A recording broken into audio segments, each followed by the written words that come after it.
A new anti-president Emerson Mnangagwa slogan, 2027 Hashiki, he will not get 2027, has emerged from sections of the war veterans, retired army generals, and a ZANU-PF faction opposed to President Mnangagwa's controversial 2030 agenda. Saravina Mashkubla Yukapangona change new anti-Mnangagwa slogan gains traction.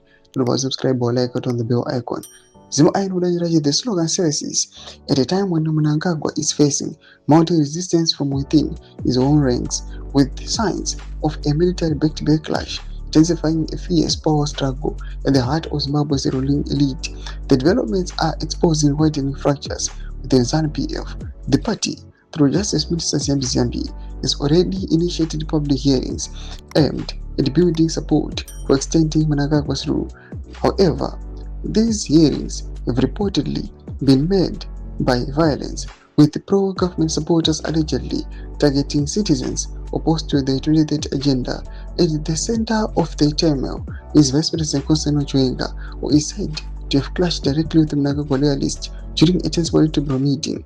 Insiders described the confrontation as a stark reflection of a party now dangerously divided. Sources say Chiwenga openly challenged the push for Constitutional Amendment No. 3, warning that extending presidential term limits without a national referendum could trigger a major political crisis. The situation escalated during a heated exchange with the State Security Minister Lavo Matuke.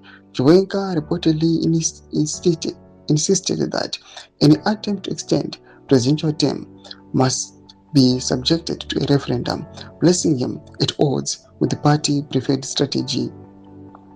Matuke is said to have pushed back, accusing dissenting voices of undermining the party unity.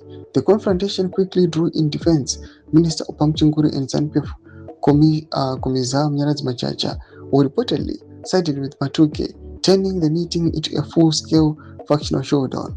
In a moment described by insiders as both symbolic and chilling, Chiwenga allegedly invoked his Liberation War credentials, reminding colleagues that he fought to liberate the country while others fled, a pointed remark widely interpreted as a swipe at rivals within the party.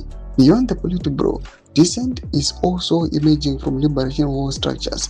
A faction of the Zimbabwe National Liberation War Veterans Association in Mashonaland West has broken ranks, calling for a national referendum on the proposed constitutional changes. Domamiro zvakaita muri Zimbabwe mubato reZANU-PF aiwapangwa inai kwakuva nekugeda-gena kwemeno nekurwisana. Comment section medu zvavakura aimbo tudiva pamusoro pechiriko ichi. Musawana subscribe or like, chita on the bell icon.